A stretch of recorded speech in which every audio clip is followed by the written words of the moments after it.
Welcome to the Author's Edge radio show with Guy L. Freer and Bob Price. Now, their show airs nationwide on the My Genre Radio Network, Monday through Friday at 2 p.m. and 7 p.m. Each week on their show, they help authors create books that transform our lives and imaginations. Through radio excellence, they create a unique community resource, one that promotes, connects, and fosters a sense of well-being. Gael and Bob maintain a focus on sharing books, publishing, marketing, and writing solutions. They serve listeners by providing outlets for their creative skills and energies, and they help them flourish in the competitive marketplace. Their weekly show provides intros, writing spotlights, helps you in promoting your book, your writing, your publishing, your marketing tidbits, and much more. Okay, audience, here's Gael and Bob. How are you? Fine. How are you doing? Good. And how are you, Jolena? I'm great. Thank you for having me today. Our guest today is Lena Johnson. And let me just kind of give you a little brief background. Lena Johnson is the absolute good resilience coach, is an international trainer, inspirational speaker, and book publisher.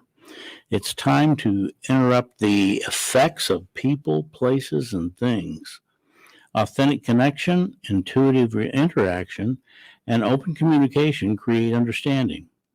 Jolena offers tangible ways to reconnect to the core of who we are and share them, if we choose. The principles of You're Brilliant, 7 Ways to Shine, are the foundation of Miss Johnson's life work. Hope and help for the hurting. You know, she's also created a YouTube channel, Authentic Joe Show, and she's principle-focused, results-driven, heart-centered. Jolena's taught over 95,000 people worldwide with her no-nonsense, dynamic approach, becoming uniquely self-aware, unburdened, enlightened, empowered through spending time with Miss Johnson. Welcome to our show. Thank you. We're so happy to have you here. Yeah, the only other thing I was going to add was the one of the ways that you can get in touch with her and what she's doing, and I'll say this at the end too, absolutegoodenterprises.com. Yes, that is my website. Okay, and so she offers a lot of services to you, and we just want to be sure that you know, absolutegoodenterprises.com. So what has inspired you to pursue a career in international training and inspirational speaker? Well, it started long ago, back in the summer of the 1970. I'm not going to go that far. 1970. Whoa. Great music in 1970. I had bell bottoms. So did I. So no, when I was in college, I went to Mizzou, and when I graduated, I wanted to make a difference in my community, and I wanted to travel. So my first job was with TWA, and I could travel anywhere I wanted for $10 each way. But I didn't make very much money, and so I started traveling all over, and I ended up in Los Angeles, and I decided I wanted to live there. And so I ended up doing several different marketing jobs, and one day I said, you know what, this is great, but I want to make a bigger difference with people. So I started speaking and training. And then that led to working with high school and college students and things like that. And I was working as a contractor with monster.com, making high school count and making college count. And I said, boy, if I can speak to 200 high school freshmen and keep their attention for 45 minutes, and I can talk to anybody. So that kind of started it. Absolutely. And so eventually I worked for a couple of other companies doing training and development, teaching life skills, communication skills, being assertive, leadership, those type things. And one day I said, you know, there's so much hurt around the world because I was traveling. I'd been to 48 states, 4 provinces in Canada, and 17 cities in the UK. And I said, you know what? I can do more. And so I said, let me write a book.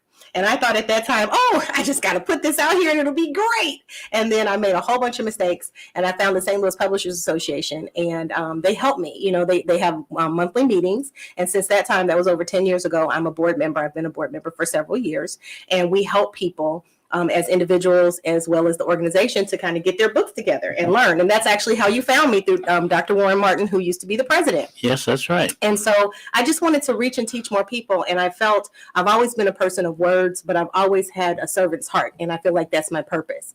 And so I started writing books, and then people started asking me to help them write books. And then before I knew it, I was publishing, I was ghostwriting, I was coaching, and here we are today. Well, bravo. Thank you. So what do you believe are the most important elements of effective communication? I mean, you said you could hold the attention of, I taught for 39 years. I taught 9th and 10th grade English. Okay. Awesome. One of my favorite people in the world. My English teachers. I still talk to my English teachers today. Okay. They're on speed dial. Okay. Well, great. But holding their attention for 45 minutes is a long time. Mm-hmm. So how do you make that happen? Well, that particular program, we were talking about making high school count. And I think when we're talking about books, this is very important. You have to have purpose. And your message has to be relevant to your audience. So when you say making high school count, one of the things that they said was, when you go, let's say you and I are entering 9th grade, and you get a 4.0 your first semester, and I get a 3.0 our first, or 2.0 our first semester. And then now I have to try to make up if I'm going to change my GPA. So let's say the next semester I get a 3.0 and so do you, but my GPA is still only a 2.5 and it'll basically stay there. And when they heard that hook, they were like, oh my gosh, you mean I can't mess around my freshman year? I can't mess around my sophomore year? So when I can't even mess around in your senior year. Absolutely, because it all makes a difference. And so I think when we're talking about books specifically, a lot of times people will say, well, I had breast cancer, so I want to talk about that. Or I had this disease, or I did this, and I want to talk about it. But what is the purpose of you writing this book? Is it to share your story, or is it to help somebody else? And we have so many books. There's nothing against breast cancer, okay? No, but there are so many books written about breast cancer. So what is your unique perspective going to be? What solution are you going to give? What are you going to offer? What's the promise of what you're saying? And I think when you can come up with that, that helps you to be able to capture a person's attention. Focus your book. Absolutely. And that's what I taught my students. You have to focus what you're writing. You be specific about what it is you're writing, and you make sure that that message is getting across to the reader. Yes. And if it doesn't, then you're not successful. Yes. And I think one of the biggest mistakes authors make is they'll say, read my book, read my book, read my book. It's like, okay, but what's in your book? What am I going to get? People read books to be entertained or to be informed. Okay. Absolutely. And since I don't really write those books that are the most entertaining, if you know what I mean, I don't know if I can say smut on the air. Since I don't write those types of books, a lot of my books may not be, or my author's books as a coach may not be the most exciting, but they're certainly informative and dynamic. And as a coach, it's important to help somebody, why do you want to write it?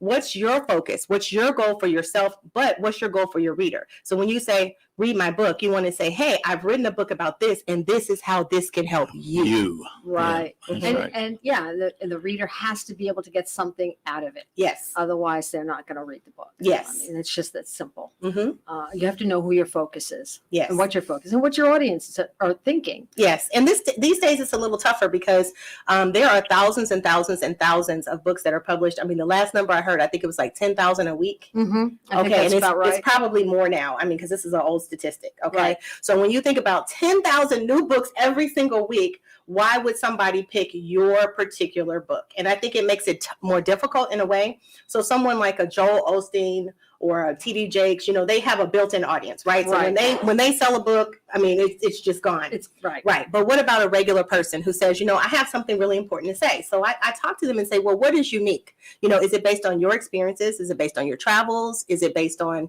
your work? What are you trying to do as a result? What do you want them to do, think, or act differently as a result of reading your book? And I think when people can do that, it helps. It also helps if they're actually good writers. Well, it helped Prince Harry since that's right. he Prince sold Harry. 3.5 million in the first week. But he's also got his name going for him. He's just And like controversy. Yes, controversy. I mean, people are just curious. They want to know. So if you're not a celebrity or a well-known figure, it's a lot more difficult. If a person actually sells, and you all probably know this, but if a person were to sell 350 books, period, They were doing really. They're a success. Fantastic. They are a success. Yes. Period. End of discussion. Yes. On that, because 350 books is monumental. Yes. to get people to buy. Mhm. I mean, And even though you didn't ask me this, I would say also, I want people to understand that this is the business of books. So if you want to write a book and you want to sell it, and you need to look at it as a business, not a hobby, because it does cost. There is an investment. There's an investment of your time, your energy, and your resources, because you need an interior, you need a cover, you need Right. an editor. So I know I didn't have that whole list together, but I wanted to give you a couple of things that people need to realize when they're writing this book. And you don't want to ask your friend, your Oh, no. spouse, your Good brother, Lord. or your sister to No, edit, they're not. because they're not going to tell you. They're not this going to is tell you the terrible. truth. They're not going to tell you the truth. They want to stay married to you. They still want to keep you for mom, and they're not going to tell you the truth. And that's just simple. You know, I mean, your friends want to keep you as your friends. So they're not going to tell you that, you know, the piece of book that you're writing is really got nothing in it except nothing. Right, right. So you really, so I highly recommend a book shepherd, a book coach, or at least an editor, if nothing else. Absolutely an editor. And I have gotten to a point where I've said to people, if you want me to help you with your book, that is fine. But if you do not get an editor, I am not going to help you with your book. There you And go. that's the end of the discussion, because I will not put my name on anything that is not well edited. Absolutely. Absolutely. Do you still use Fiverr to find an editor? I do. Well, no, to editors, no, but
Then you explain the ins and outs, Mhm. and you develop your characters that way as Mhm. well. Yes, and Um, sometimes, and I mean, you're an English teacher, so okay, but sometimes I tell people, sometimes you want to use a brief sentence. If you say that hurt, period, to the point. right, and then sometimes you carry some of those other things out. So, for example, this is another tip for any writer, potential writer. I could say, it's been a month, and all I've been doing is eating Oreo cookies and watching Lifetime.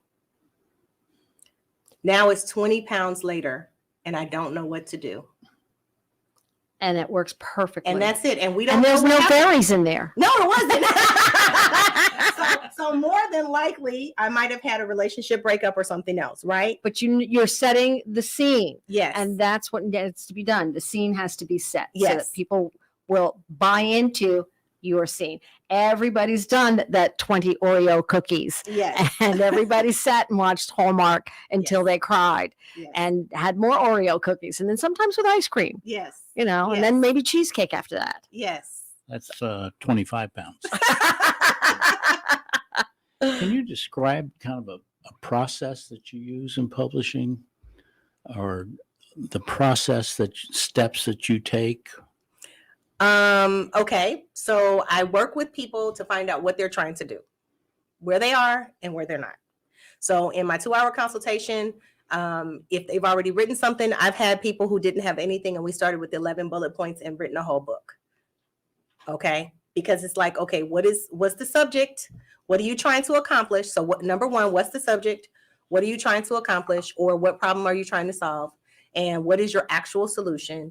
And what do you want the readers to get out of the book? So what do you want them to do, think, or say after they finish reading your book? So if it's an emotion, if it's an action, if it's something else that you want. And then once they do that, and we kind of go through all these things, then I start to ask more questions. Now, why, what makes you the expert in writing this? It might be my lived experience. It may be a time I spent, 6 months somewhere. It may be whatever it is. Okay, great. Now let's talk about the chapters of your life. Okay, so the chapters may be, one chapter may be, I was born in July in 1970. Okay. Then the next chapter may be elementary school days. Then the next chapter is I'm in college. Okay. So it doesn't have to be, okay, first, second, third grade. You just have to say, what are the elements? And I would say, write out that sentence, or write out that sentence with those couple of bullet points to just kind of talk about what's that overview. Okay. And then it might skip to 1992.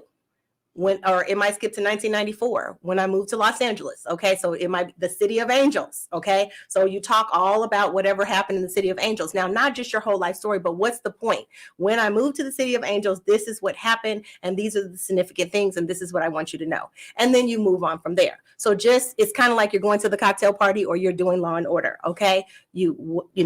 There's a crime and you solve the case every time. So that's the approach I would take to writing.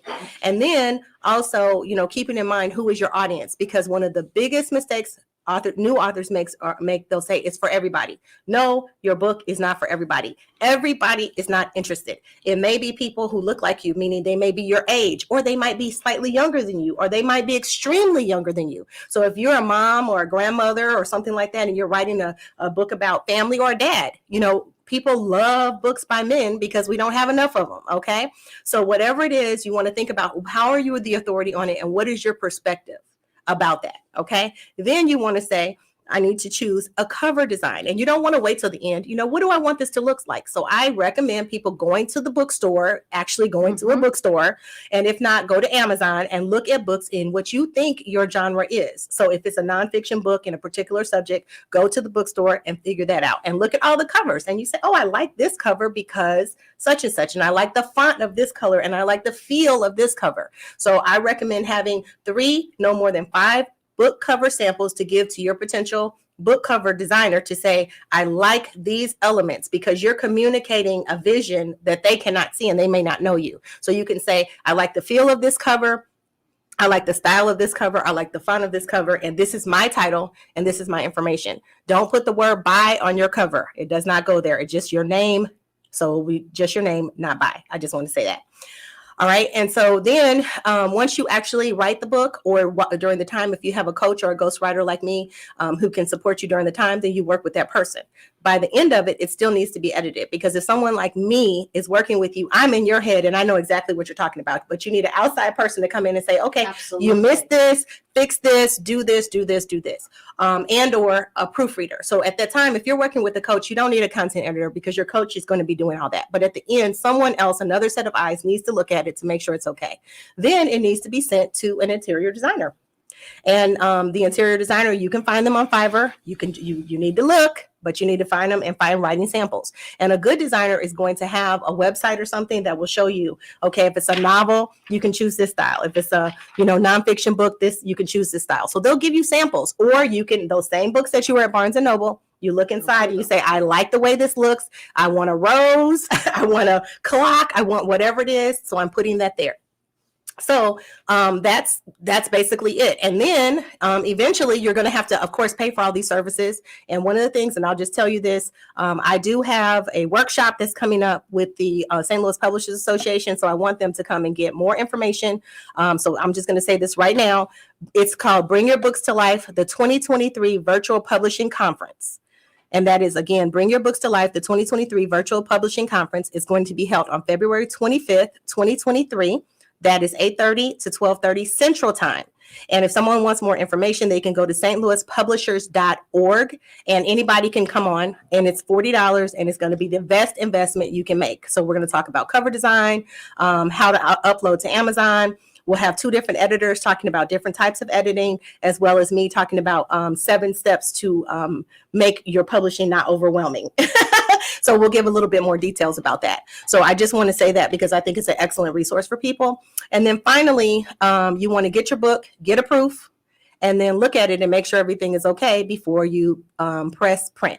And one of the best places people can go, there's 2 resources. Amazon, you can print through Amazon, and then you can also print through Ingram Spark. And Ingram distribution is the largest in the country, and they have different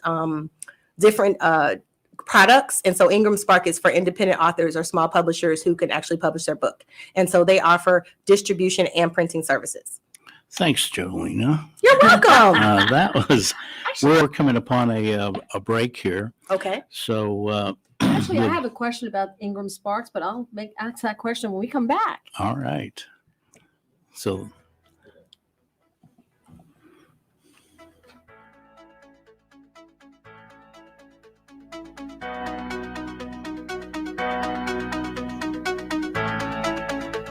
So you've opened a new business. Congratulations. We know there's a laundry list of decisions you've had to make so far. We get it. But one of the most important decisions you'll make is how to promote your new business. If you want a great bang for your buck, look no further than becoming an underwriter on the It's Your Business radio show. A message about your business on our show can reach a dedicated base of millions of listeners daily in 100 cities that you'd be hard-pressed to find elsewhere. In fact, radio reaches 90+% of nearly every demographic, and audio listeners are consuming more than 2.5 hours of radio daily. So why delay? For more information, call Dr. Stan Fine at 314-710-8413. That's 314-710-8413 today.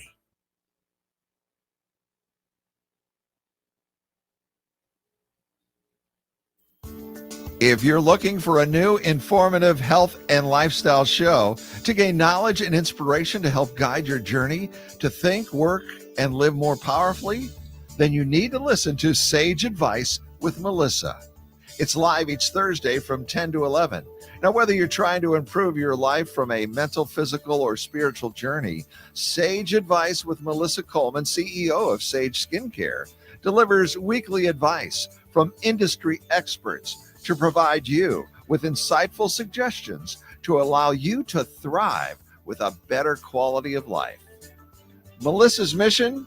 To guide you through the uncharted waters of health and wellness and to give you a voice to help improve your life.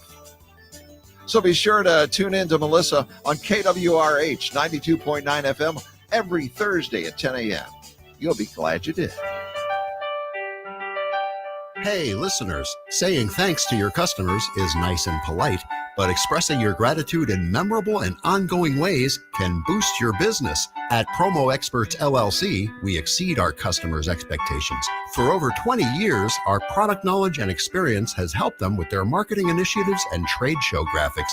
We are happy to put that experience to work for you. Quality products, great customer service, and prices are our #1 priority. We work with you to find unique, creative, and new ideas that fit your image and expectations, helping you build strong relationships with your customers. When you select Promo Experts as your marketing partner, we help you to see more than the big picture. For more information about this exciting opportunity, contact Diane Carson, President, at 636-458-5241. That's 636-458-5241. In today's economy, there are more people looking to buy and sell businesses than ever before. When a company owner needs to sell their business, they can't just stick a for sale sign in the window. They need the assistance of a business broker to locate and vet potential buyers. On the other side, buyers rely on the broker to help facilitate the process of evaluating potential businesses and franchises for sale. A Transworld Business Advisor is the solution for both scenarios.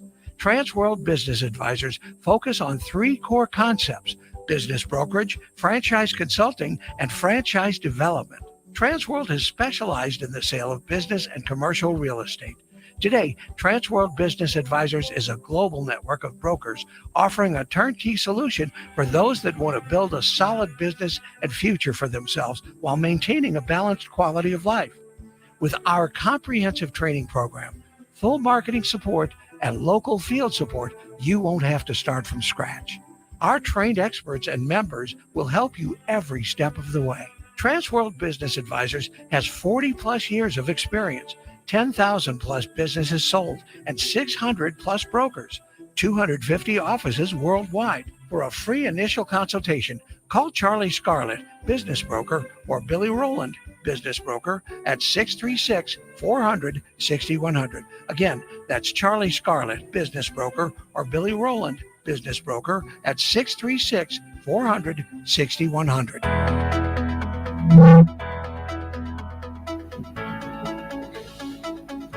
You're listening to Author's Edge with Gael Freer and Bob Price, coming to you weekly on Mondays at 3 p.m. on KWRH 92.9 and KXOK 102.9 FM and AM, and Monday to Friday, 2 p.m. and 7 p.m. nationwide on the My Genre Radio Network. And we've been talking to Lena Johnson about all the fascinating things that she's been into.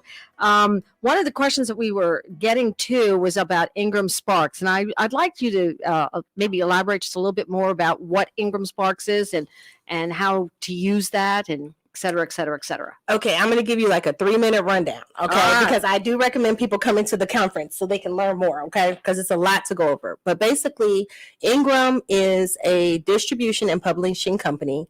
They are linked to all books around the world, okay? And so Ingram Spark is an independent program in their company. Mm-hmm. And so basically you go to Ingram and you can either just print your books or you can load your books there and have them be distributed. And so that means that if someone walks into a Barnes and Noble somewhere or another place, they can order your book. It may not be on the shelf, but they can go into the system and actually order your book and have it come to you. Okay. So that is the advantage to Ingram Spark. However, they do take a percentage of your profits. So when they sell the book, you don't know who's buying the book, but they will take a percentage off of every book. So you can't say that, okay, so this is the other kind of well-known fact about books in stores. Most books to sell your book, most stores to sell your book want a 40% profit, okay? And a lot of people don't know that. So let's say if your book costs $3 to print and it is retailing for $10, they're going to take 30% or a bookstore wants 40%. So they're going to want $4, and then that means that you don't have that much left over. So people need to understand that, okay? The difference is you can go to Amazon, you can upload your book to Amazon, which you can use basically the same files, and Amazon will not take that big of a percentage. However, libraries don't necessarily like to work with Amazon because just like we get boxes from Amazon, they do too. So that's what happens. So Amazon, they send the stuff. And so it's not going to say this is the book by such and such. And so it does not help libraries because they can't really keep their inventory when they're just getting boxes and boxes and boxes of things from Amazon.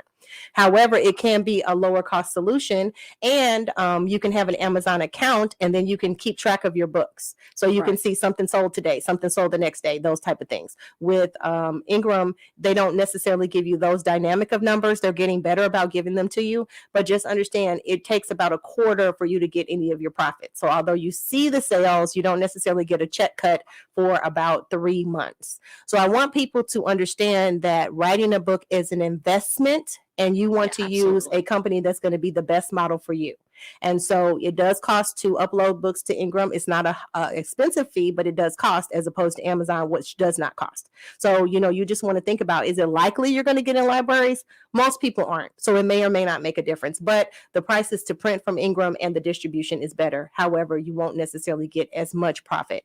The great thing is, though, if someone does order the book, it's printed on demand. So you're not paying for those books out of pocket. Right. So that's the great thing about print on demand now. So people don't have to buy 400 books and keep them in their basement. Right. Right. Hopefully that helps. That does. That helps a lot. Dr. Stan, are you in there? I'm in there. All right. Well, we have Jolena Johnson here. Did you have anything you wanted to say? Well, I love listening to her. She's fantastic. I got a question. Does she ever sell books at different networking groups? Has that ever paid off for her? Have you ever sold books in different networking groups, is what Dr. Stan is asking? Not necessarily. I think it depends on your genre. And what you're talking about. So we have several board members, who go and they do the Kiwanis and those type things. I think it just depends. A lot of people want to get into book clubs and things like that. So again, I think it depends on your particular network and what you're talking about. And and the genre that you're talking about. Yes, absolutely. And I've done a lot more coaching and publishing than I have writing. I mean, I do have 5 books that I've written. However, I don't even promote my books. I just, work with authors, because that's the other thing. I don't get paid to write my books. I get paid to help others write theirs. So I've been independent for over 20 years. And so, it's important to make sure that you have a living going on. So absolutely. That's what I would say. Don't quit your day job. And I wouldn't recommend anybody just feeling like, oh, I'm going to just concentrate on writing, unless they're independently wealthy or they have someone else who's paying all the bills. Absolutely. Absolutely. Do you promote or use any ebooks in your publishing? I mean, that you're working with authors? I recommend ebooks, but it depends again on your business model. So what are you trying to do? Because a lot of times people will be cheap and they'll just buy the ebook instead of buying the regular book, the paperback book. So what are you trying to accomplish? So it depends on the type of book you have. If you're going to do some instruction and you want people to write in the book, or you want them to pick it up daily, and if it's a meditation book or something like that, there are a lot of people who still want them in hand. Other people, ebooks. I did do an audio book and an ebook and a paperback of my last book, Broken Conditions. And I really actually recommend the audiobook because it's my words. And so you can hear the pain and all of those things because it came from me. So that was my first experience doing the audiobook. I'd like to know more about that on the audiobook. Tell us more about that. Well, it's just, the book is called Broken Conditions. And it is, the back of the book says, peeling through the pain. With time, the layers are thicker. The content's more fragile. Hurt is real and deep and festers when allowed to collect, rotting in your soul, mind, and emotions. Have you ever wished you could peel through the pain? Peeling hurts too, because the infected areas become exposed. Facing exposure can be shameful, embarrassing, and difficult. Yet peeling can be soothing, as the core is safe, if you can get to it.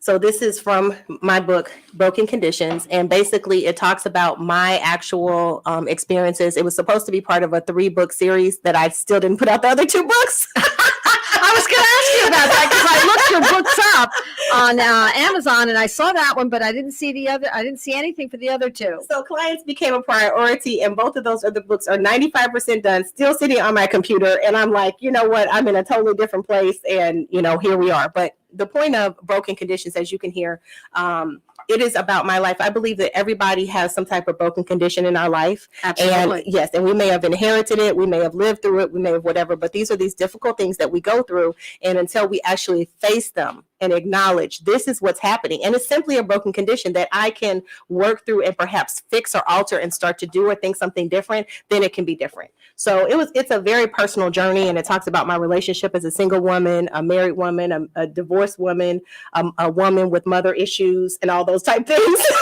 Wow. Yes, mother issues.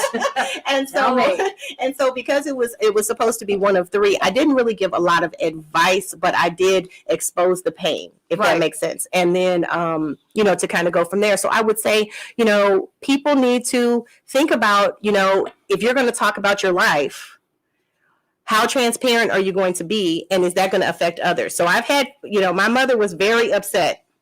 But before I printed the book, I went to her and I read her the whole book. And then I didn't have to call the ambulance or the fire department or the police department. So we made it. But she had a lot of cigarettes. And I think she's still angry.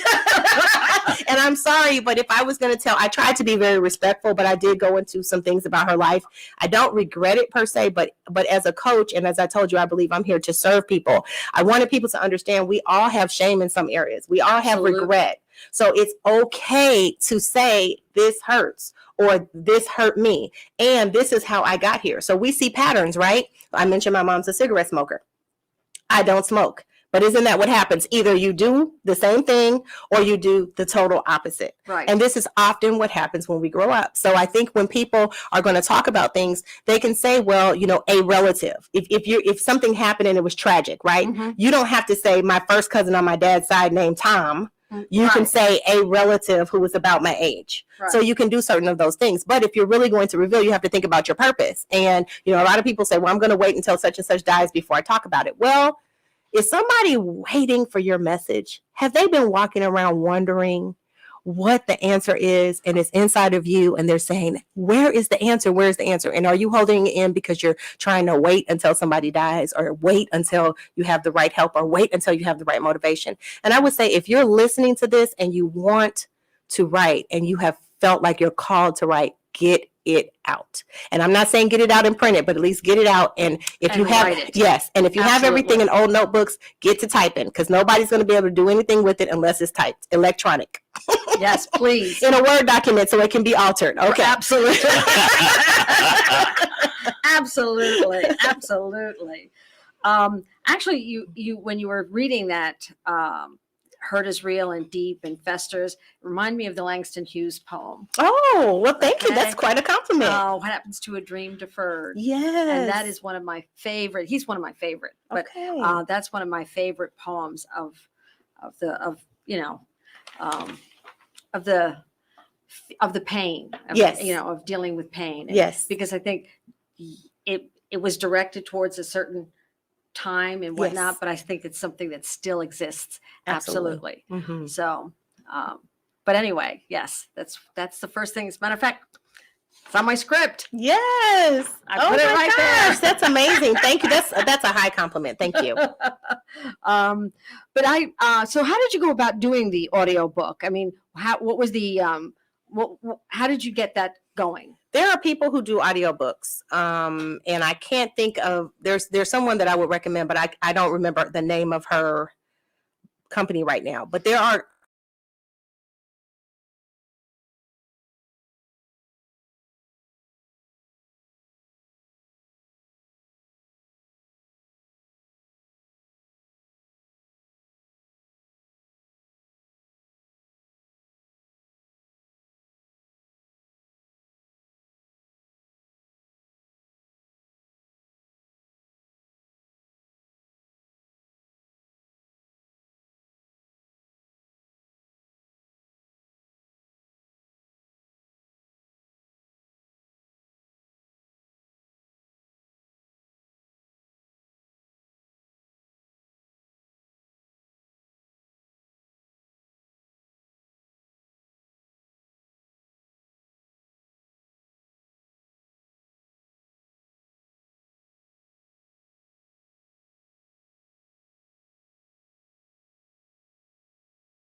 My Genre Radio Network.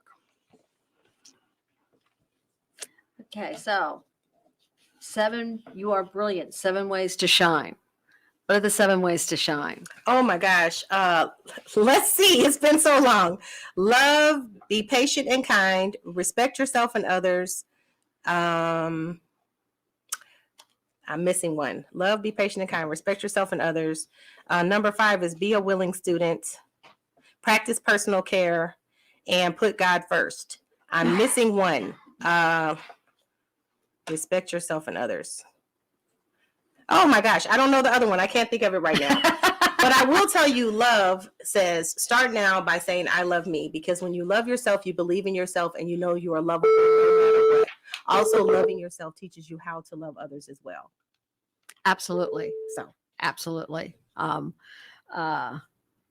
You have to start with yourself. yes. And you start with yourself for everything, though. Yes. Not just the loving. Yes. And I challenge people to say I love me in the mirror 7 times. I love me, and keep on doing it 7 times and just see how it feels silly at first, but go back and say it again. And one of the reasons I say that is because we often write out of pain. Yes, we do. And it's important for us to say, I'm so valuable. I matter so much that I really do have something to say and share that will make a difference with others. So when you start to say, I love me, because a lot of people have not done that ever, we say, I love you, but we haven't learned to say, I love me. It can really help. So that's just the coach in me that has to say that. I know it's a little touchy feely and was everything, good. but No, but it was No, very no. good. It was very on Good. point. It really was. I mean, you can't do anything unless you start with that. yes. So, that's important. Can you share an example of a project that you're exceptionally proud of? Well, Hello, Moto.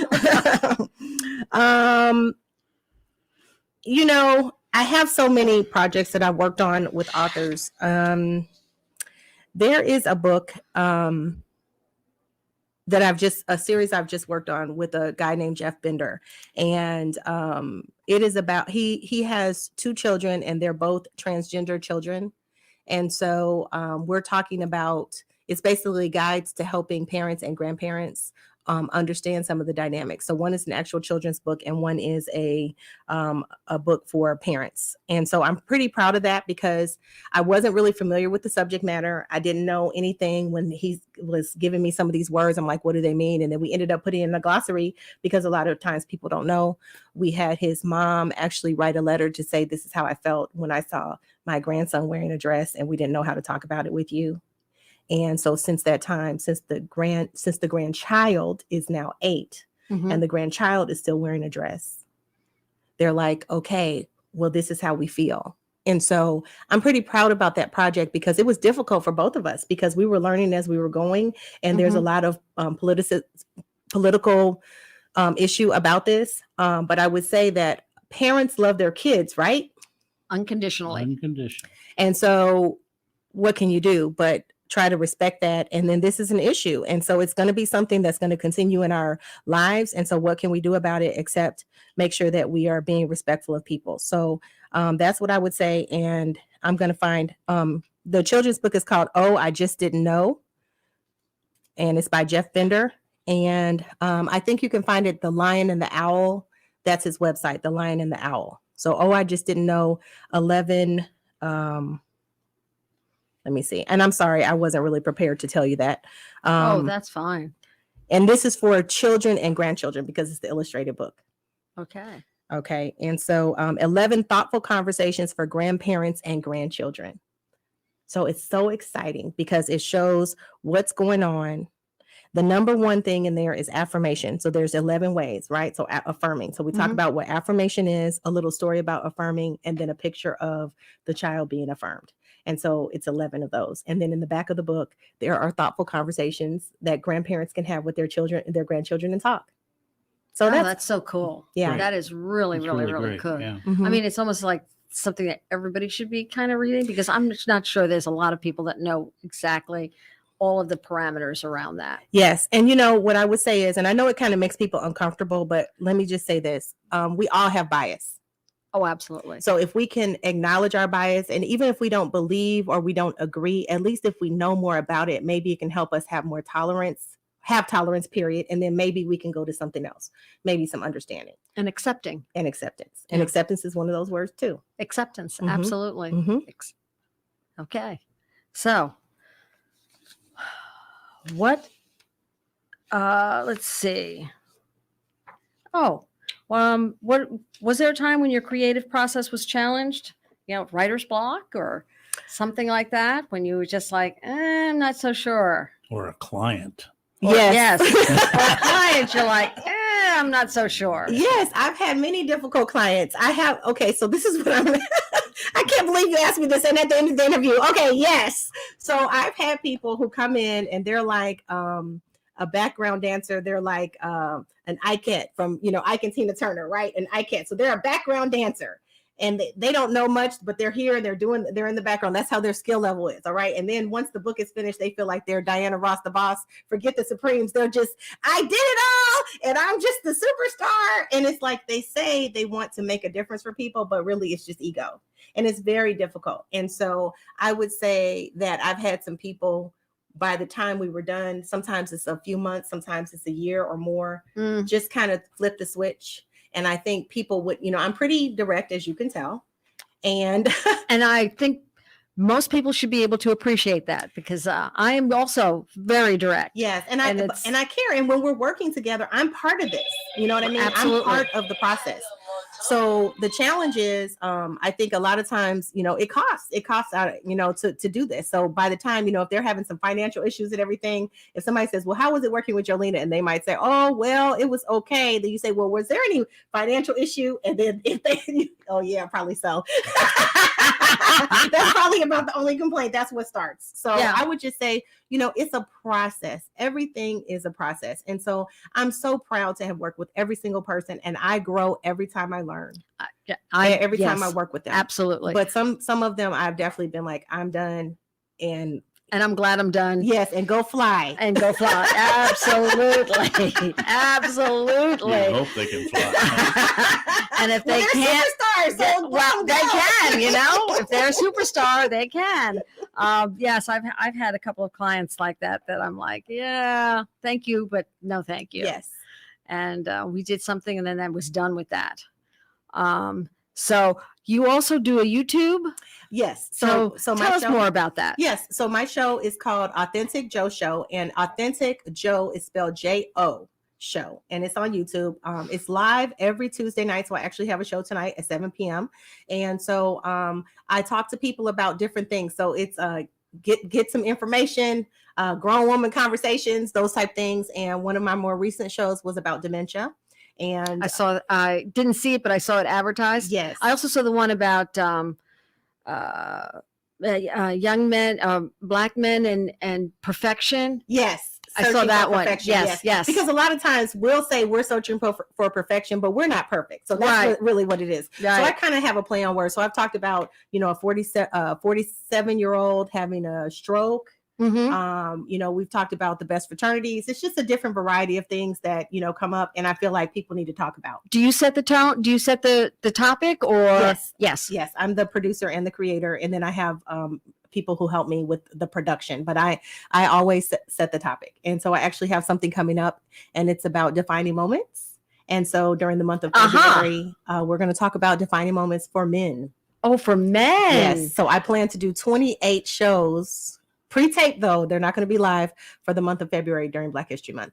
Wow. Oh, wow. And so to talk about, because a lot of times people don't ask men, well, how did you get here? What happened? How did you choose these things? And so I think we're intrigued to find out why. And men aren't allowed to tell it how they feel. Yes. They're not allowed to cry. They're not allowed to tell how they're feeling. They're not allowed to do much of anything except, Thanks,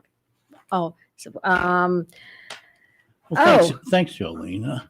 Thank you so much, Jolena, for coming in. And I have loved just chatting with you. And I hope that we can get you to come back and chat some more, because this has been absolutely delightful. Yeah. Well, thank you. And I'm sorry I forgot my 7th. I'm trying to remember, but I apologize. But this has been an honor and a pleasure. And I just hope that somebody has been helped by this conversation. Absolutely. Right.